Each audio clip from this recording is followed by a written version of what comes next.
My computer icon क्या होता है और उसकी क्या इंपॉर्टेंस है हमारे कंप्यूटर में, इस चीज की बात आज हम लोग करने जा रहे हैं। तो जनरली अगर आप विंडोज ऑपरेटिंग सिस्टम यूज करते हो, चाहे वो विंडोज 7 हो, विंडोज एक्सपी हो, विंडोज 8 हो, विंडोज 8.1 हो, या विंडोज 10 हो, अभी लेटेस्ट जो विंडोज है उसका नाम क्या है, विंडोज 10 है। तो हर एक विंडोज ऑपरेटिंग सिस्टम में आपको जो आइकन्स आपने पढ़े थे प्रीवियस लेक्चर में कि टाइप्स ऑफ आइकन्स कौन कौन से होते हैं, तो उसमें कुछ सिस्टम आइकन्स होते हैं।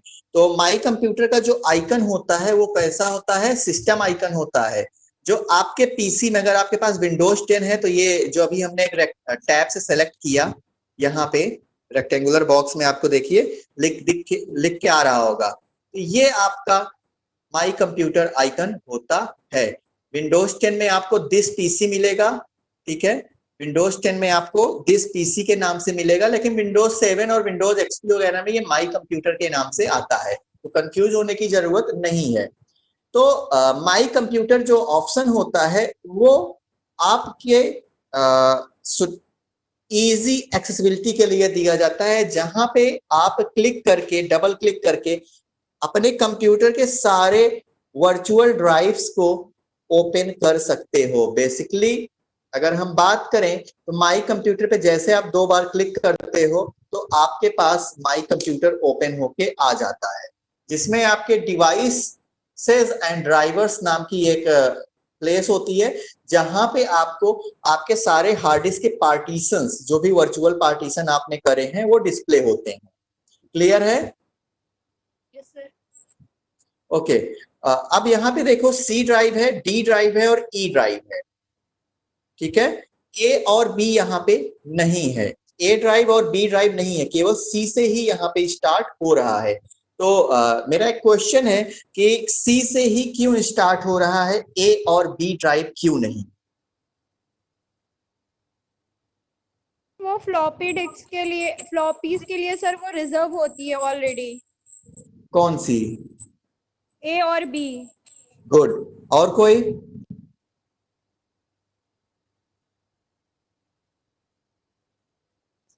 जैसे कि अभी राविया ने बताया कि फ्लॉपीज के लिए रिजर्व करके रखी गई हैं, ये बिल्कुल सही बात है, क्योंकि जब विंडोज शुरू में आया था तो उस समय हार्ड डिस्क नहीं होती थी, तो उस समय फ्लॉपी ड्राइव्स यूज करी जाती थी। तो फ्लॉपी ड्राइव के लिए आज भी एक कन्वेंशन बना के रखा गया है, हर सिस्टम में मिनिमम 2 फ्लॉपी स्लॉट्स होते हैं, तो 2 फ्लॉपी, ड्राइव ए और ड्राइव बी आज भी उसी कन्वेंशन को फॉलो करते हुए आज भी रिजर्व करके रखे गए हैं। इसीलिए विंडोज में बाय डिफॉल्ट जो फिजिकल लॉजिकल पार्टीशन स्टार्ट होता है वो सी से होता है। अगर आप हम बोले कि सी को आप चेंज कर सकते हो, सी का नाम एम रख दो, जेड रख दो, टी रख दो, क्यू रख दो, कर सकते हो। या डी है, डी को ई बना दो, एफ बना दो, जी बना दो। जी बिल्कुल सही बात है, कर सकते हो। अब अगर बात करें तो जो हमारे माई कंप्यूटर के अंदर हमारे ड्राइव्स होते हैं उसमें जो बाय डिफॉल्ट लोकेशन सी होता है, उसी को हम एक नाम से बुलाते हैं, जिस नाम को हम बोलते हैं विंडोज इंस्टॉलेशन डायरेक्टरी। ये डायरेक्टरीज हैं, अगर लाइनक्स के लैंग्वेज में बात करें तो ये डायरेक्टरीज होते हैं, ठीक है, और विंडोज के टर्म्स में बात करें तो ये ड्राइव्स होती हैं। तो विंडोज इंस्टॉलेशन डायरेक्टरी क्या होती है, सी ड्राइव होती है बाय डिफॉल्ट। लेकिन अगर आप सी में नहीं इंस्टॉल करना चाह रहे हो, आप सपोज दैट ई में इंस्टॉल करना चाह रहे हो, जी में इंस्टॉल करना चाह रहे हो, तो during the installation of Windows you can change the by default location of Windows installation. Means कहने का ये है कि जब विंडोज में आप फॉर्मेटिंग करते हो, कि अपने सिस्टम की फॉर्मेटिंग करते हो, तो अगर आप ड्राइव चेंज करना चाह रहे हो, आप चाह रहे हो कि नहीं विंडोज जो है वो सी ड्राइव में ना जाके ई ड्राइव में जाए, तो जब आप सिस्टम फॉर्मेट करने जाते हो तो दूसरी विंडो आपकी आती है, आफ्टर एग्रीमेंट एक्सेप्टेंस एक विंडो आती है जहां पे आपको ड्राइव सेलेक्ट करनी पड़ती है कि कहां पे आप विंडोज को इंस्टॉल करना चाह रहे हो। तो आप टारगेट में उस ड्राइव का नाम पास कर दो या सेलेक्ट कर लो, तो विंडोज उस पर्टिकुलर सेलेक्टेड ड्राइव में इंस्टॉल हो जाएगा। अभी बाय डिफॉल्ट सी इसलिए मिलता है क्योंकि सी ही पहला ड्राइव होता है जिसमें विंडोज इंस्टॉल होता है। डी भी हो सकता है, अगर आप सी डिलीट कर दो, सी बनाओ ही मत तो डी, लेकिन विंडोज ये ऑटोमेटिक पार्टीशन करता है, तो इसलिए यहां पे ये चीजें होके आती हैं। इसमें किसी को कोई दिक्कत? Roll number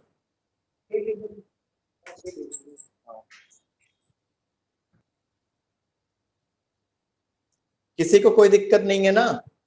no sir. अब देखो, माई कंप्यूटर आइकन जो होता है बहुत ही इंपॉर्टेंट आइकन होता है, सिस्टम आइकन होता है। डबल क्लिक करने से तो हमें ड्राइव्स एंड फोल्डर्स दिख रहे थे, लेकिन अगर इस पर सिंगल राइट क्लिक करें, सिंगल राइट क्लिक करें तो एक आपका क्या आता है, एक पूरा का पूरा मेन्यू खुल के आता है, जिसमें सपोज दैट प्रॉपर्टी सबसे पहले हम चलते हैं। कंप्यूटर की प्रॉपर्टी भी बोलते हैं इसको। आपके कंप्यूटर में प्रोसेसर कितना है, रैम कितना है, विंडोज का स्टेटस क्या है, कौन से वर्क ग्रुप में आप हो, आपके कंप्यूटर का नाम क्या है, कुछ विंडोज का कौन सा वर्जन यूज कर रहे हो, ये सारी चीजें आपको यहाँ पे मिलेंगी। और अगर आप अभी और कंटिन्यू रखते हो तो इसमें आज हम आपको एक चीज और भी बताएंगे। अगर आपके पास रैम कम है तो विंडोज की परफॉर्मेंस को कैसे बेटर तरीके से इनहांस कर सकते हैं ताकि आपका सिस्टम फास्ट चले, वो भी आज हम आपको बताने वाले हैं। तो यहाँ पे देखो, हमने अपना ओपन किया विंडोज,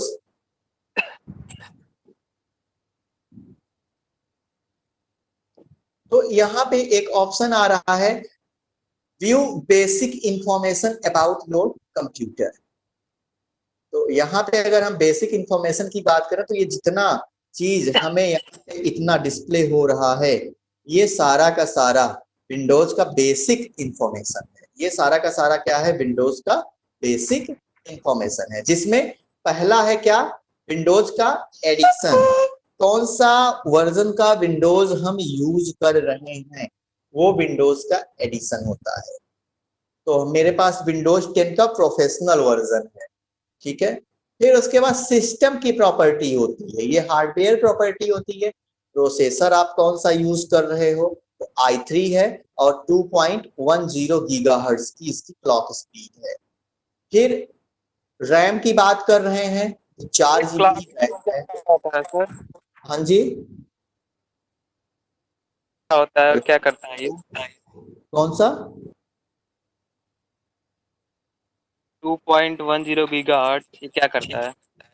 2.10 गीगाहर्ट्ज ये एक मेजरमेंट है कि आपका प्रोसेसर इतने मिलियंस ऑफ इंस्ट्रक्शन पर क्लॉक साइकिल में एग्जीक्यूट कर सकता है। बेसिकली जब प्रोसेसर हमने बताया था तो हमने आपको बताया था कि प्रोसेसर की जो स्पीड होती है, जैसे हम लोग स्पीड मेजर करते हैं कि हमारी बाइक की top speed 90 kilometre per hour जाती है, तो 90 किलोमीटर पर आवर, तो पर आवर जो है वो आपका क्या है कि यूनिट है जिसके थ्रू आप बाइक की स्पीड को क्या कर रहे हो, मेजर कर रहे हो। तो आपकी बाइक 1 घंटे में कितना जा सकती है, मतलब कितना काम कर सकती है, वो चीज आप मेजर कर रहे हो। उसी तरीके से कंप्यूटर में जो प्रोसेसर होता है, क्योंकि processor is responsible, fully responsible for execution of your task, तो आप का प्रोसेसर एक पर्टिकुलर क्लॉक साइकिल, बेसिकली जैसे हम बात करते हैं तो हम आवर्स, मिनट्स और सेकंड्स में निकाल लेते हैं, लेकिन कंप्यूटर का जो प्रोसेसर होता है वो क्लॉक स्पीड पे काम करता है, बहुत ही फास्ट होता है।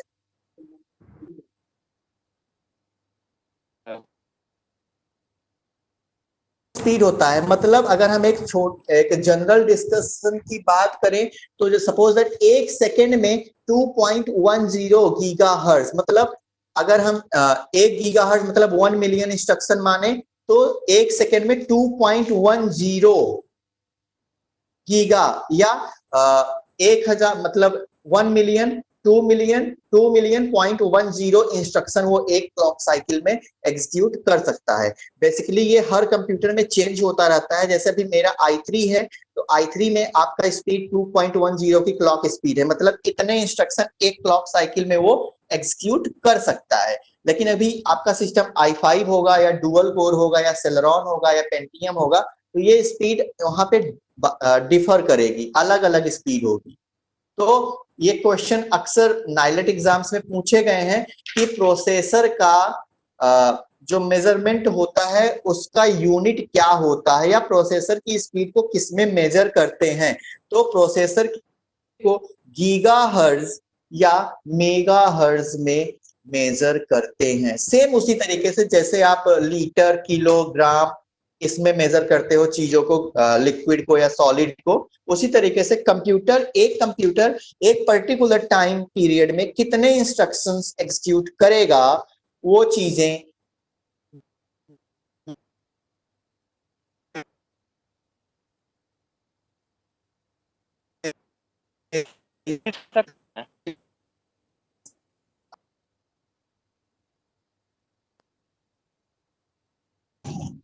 ओके। फिर हमारा जो सिस्टम है वो 64 बिट का है। अब यहाँ पे देखो दो चीजें होती हैं। हम यहाँ पे थोड़ा सा आपको और एक चीज बताना चाहेंगे कि एक होता है 32 बिट और एक होता है 64 बिट।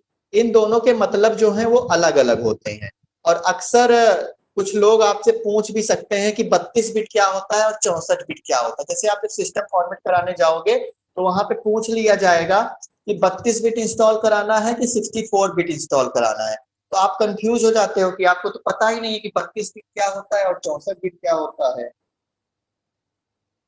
ठीक है, तो ये 32 बिट और 64 बिट क्या होता है, किसी को कुछ पता है? 32 बिट जो होता है उसका प्रोसेसिंग पावर स्लो होता है और 64 बिट का ज़्यादा होता है, और 64 बिट में सब मल्टीटास्किंग ज़्यादा अच्छे से कर सकते हैं। हाँ हाँ और ये सर। 64 बिट में सर वो नंबर की क्या होता है, ज़्यादा होता है, ज़्यादा मतलब यूज हो हम्म सकता है उसका। ठीक। तो बेसिकली जैसा कि अभी इन्होंने बताया, बहुत सही आंसर बताया है। इसको थोड़ा सा और एलेबोरेट करते हैं। देखो, अगर हम बात करें तो एक जनरल सा बस ऐसे, मतलब कंप्यूटर से मत रिलेट करिएगा, समझने के लिए बता रहे हैं कि 32 बिट और 64 बिट क्या होता है। जैसे हमने एक कमरा बनवाया, ठीक है, उस कमरे में दो दरवाजे लगाए। अब वहां से एक बार में एक दरवाजे से दो लोग एक साथ जा सकते हैं, और एक दरवाजा है जिसमें चार लोग एक साथ आ और जा सकते हैं। ठीक है, तो जो जिसमें दो लोग आ जा सकते हैं वो दो आदमी का दरवाजा हुआ, जिसमें चार लोग आ और जा सकते हैं वो चार आदमी का दरवाजा हुआ। तो ये बताओ कि ज्यादा स्पीडली काम कौन सा दरवाजा करेगा, दो लोगों वाला या चार लोगों वाला? चार वाला। चार वाला। कमरा वही है, दो वाला भी कमरा वही है, चार वाला कमरा वही है।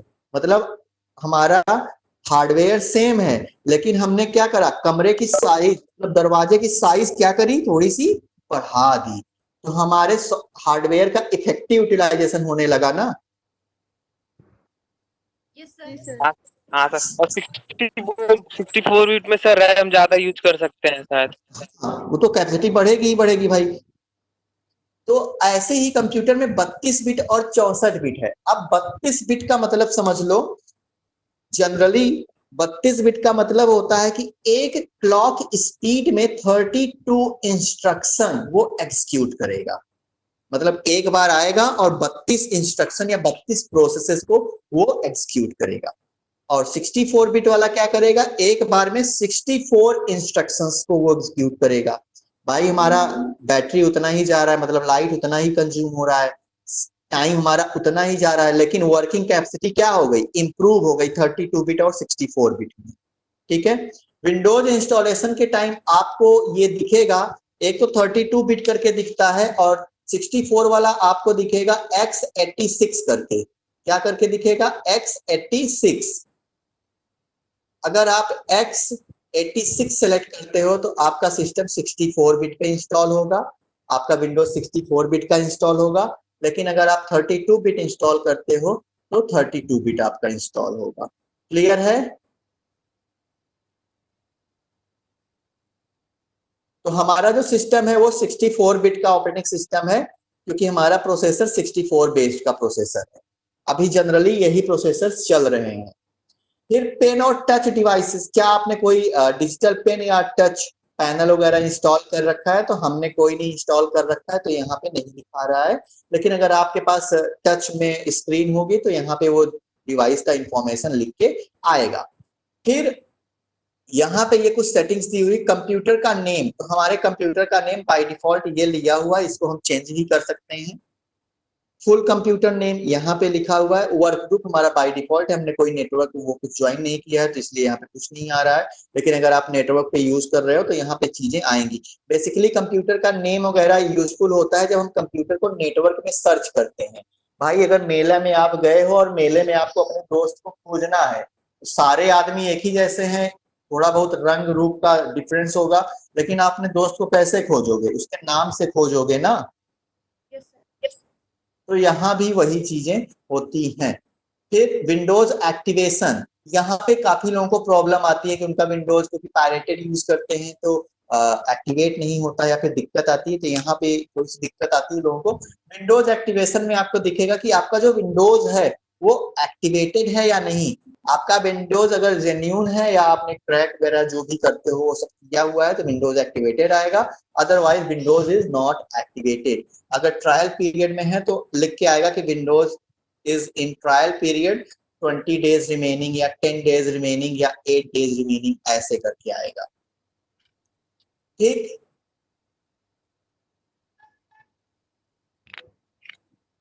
अब हम बात करते हैं, सपोज दैट विंडोज 10 आप यूज कर रहे हो तो विंडोज 10 में ग्राफिक्स बहुत ज्यादा होता है, ठीक है। तो वहां पे एक दिक्कत आती है कि आपका सिस्टम जो है वो स्लो हो जाता है। तो उस चीज को कैसे रिजॉल्व करें? तो आपको करना कुछ नहीं होता है, अगर आपको अपने सिस्टम की परफॉर्मेंस को थोड़ा सा इनहेंस करना है तो आपको आना होता है एडवांस सिस्टम सेटिंग में।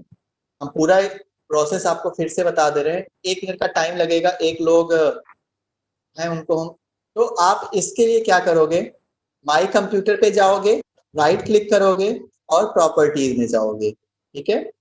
कहां से? माई कंप्यूटर, राइट क्लिक और प्रॉपर्टीज। उसके बाद आप कहां जाओगे? एडवांस सिस्टम सेटिंग पे चलोगे।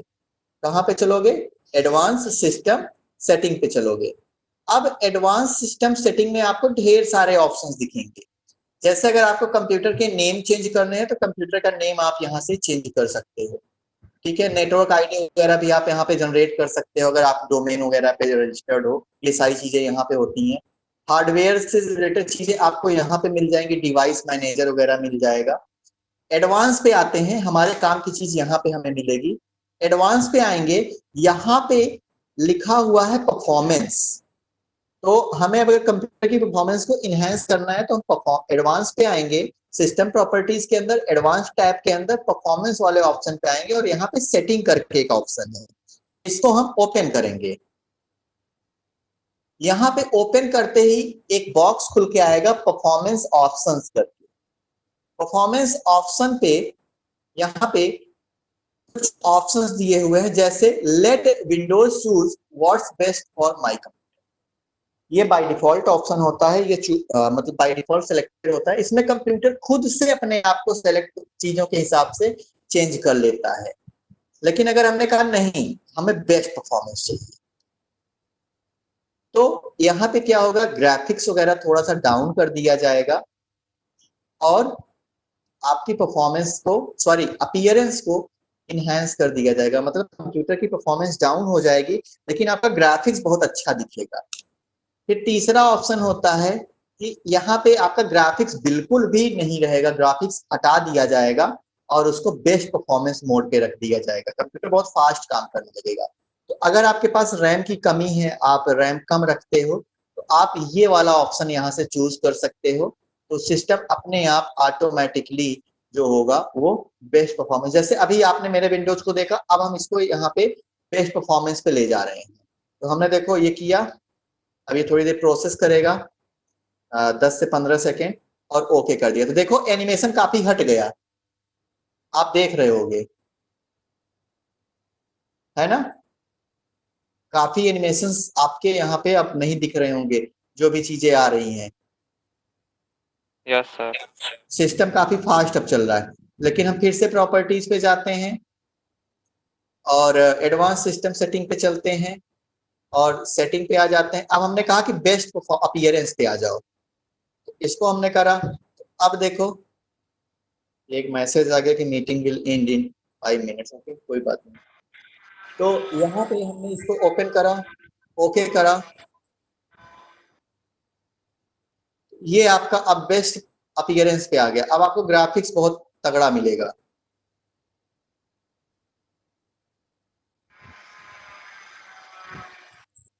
लेकिन अगर आप फिर से चलते हो तो बाय डिफॉल्ट अगर आपके पास रैम वगैरह 4 GB से ऊपर या 4 GB है तो आप क्या करते हो, तो इसको सिस्टम के ऊपर ही डिपेंड कर देते हो कि अकॉर्डिंग टू सिचुएशन सिस्टम अपने आप जो है वो क्या करेगा, चूज कर ले। लेकिन अगर आप कस्टम करना चाह रहे हो तो आप कस्टम भी यहाँ से कर सकते हो। हाँ जी। सर इसमें ग्राफिक्स क्या चीज है? बार-बार ग्राफिक्स करने की अपीयरेंस अच्छा ग्राफिक्स देगा। इन द सेंस, ग्राफिक्स की अगर बात करें तो ग्राफिक्स इन द सेंस से अब यहाँ पे देखो नॉर्मल मोड पे जब आप अपीयरेंस वाला हटा दिए थे, केवल परफॉर्मेंस पे आए थे, तो ये थंबनेल्स आपको नहीं दिख रहे थे किसी डॉक्यूमेंट के। Yes sir. तो थंबनेल्स आपको बिल्कुल भी नहीं दिख रहे थे। वो कुछ चीजें होती हैं जो सिस्टम कंज्यूम करता है मेमोरी, लेकिन अगर आपने परफॉर्मेंस पे लगा रखा है तो सिस्टम उन चीजों को हटा देता है क्योंकि आपने ग्राफिक्स को मिनिमाइज कर दिया है। जो बहुत ही नेसेसरी चीजें होंगी केवल उन्हें ही वो ग्राफिक्स के लिए मेमोरी प्रोवाइड करेगा, अदरवाइज वो परफॉर्मेंस को ज्यादा कंसीडर करेगा।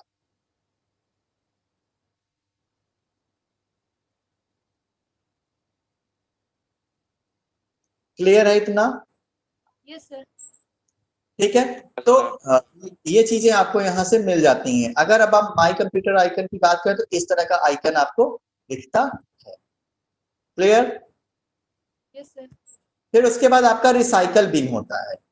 तो रिसाइकल बिन को डस्टबिन ऑफ कंप्यूटर भी कहते हैं। मतलब कंप्यूटर का जो डस्टबिन होता है वो आपका क्या होता है, रिसाइकल बिन होता है। जो भी चीजें आप डिलीट करते हो, नॉर्मली जो भी चीजें आप डिलीट करते हो वो आपके कहाँ पे जाती हैं, रिसाइकल बिन में जाती हैं। जैसे हम यहाँ पे डे 2 करके एक मेरे पास नोटपैड की फाइल पड़ी हुई है, हमने इसको डिलीट करा। अब डिलीट करने से पहले 1 मिनट देख लेते हैं, वह रिसाइकल बिन अपना ओपन करके देख लेते हैं।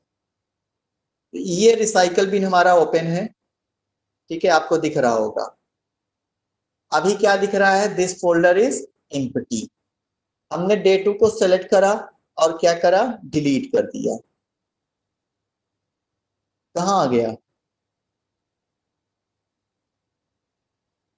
रिसाइकल बिन के अंदर आ गया ना डे 2। Yes sir. ठीक है। तो जो भी चीजें हम डिलीट करते हैं वो रिसाइकल बिन के अंदर आ जाता है। अब अगर मान लो हमारा मूड चेंज हुआ, हमने कहा नहीं ये फाइल यार गलती से डिलीट हो गई, इसे फिर से रिस्टोर कर देते हैं। रिस्टोर मतलब पिछली अवस्था में ले जाना, पीछे के स्टेजेस में ले जाना, इज कॉल्ड रिस्टोरिंग। तो हमने इस पे राइट क्लिक करा और रिस्टोर कर दिया। देखो रिस्टोर करते ये फाइल फिर से यहाँ पे आ गई ना। Yes sir. जो भी रिसाइकल बिन एक सिंपली जस्ट लाइक अ डस्टबिन, जो भी चीजें आप डिलीट करते हो वो रिसाइकल बिन में जाता है। और कभी अगर आपको जरूरत पड़ती है तो आप रिसाइकल बिन से स्टोर कर सकते हो। लेकिन हमने क्या करा, इसको हम ये चाह रहे हैं कि अगर हम फाइल को डिलीट करें तो वो फाइल कहाँ पे जाए, रिसाइकल बिन में ना जाके सीधे डिलीट हो जाए। रिसाइकल बिन में ना जाके सीधे क्या हो जाए, डिलीट हो जाए। तो उसके लिए हम डिलीट करने के लिए शिफ्ट प्लस डिलीट क्या यूज करते हैं, परमानेंट डिलीट के लिए शिफ्ट प्लस डिलीट का ऑप्शन यूज करते हैं। ठीक है। तो अगर शिफ्ट प्लस डिलीट करेंगे तो क्या होगा, वो फाइल रिसाइकल बिन में नहीं जाएगी, वो सीधे सीधे परमानेंटली डिलीट हो जाएगी। जैसे हमने न्यू टेक्स्ट डॉक्यूमेंट को सिर्फ डिलीट किया तो देखो यहाँ पे आ गया। अब इसको हमने रिस्टोर कर दिया तो ये फिर से यहाँ पे आ गया। अब इसको हम शिफ्ट के साथ डिलीट कर रहे हैं तो देखो ये रिसाइकल बिन में नहीं आया, ये परमानेंटली डिलीट हो गया। क्लियर है? Yes sir. अब अगर कोई फाइल आपने डिलीट करी, मान लो इस फाइल को करते हैं तो ये रिसाइकल बिन में आ गया। अब रिसाइकल बिन में आ गया, हम चाह रहे हैं कि रिसाइकल में बहुत ढेर सारी फाइल्स, क्योंकि भाई फाइल्स हैं कंप्यूटर में तो मेमोरी कहीं ना कहीं तो कंज्यूम करेंगे ही। हम चाह रहे हैं कि रिसाइकल बिन को क्लियर करना। तो जब डस्टबिन भर जाता है तो आप क्या करते हो, डस्टबिन का कूड़ा कहीं फेंक आते हो, यही तो करते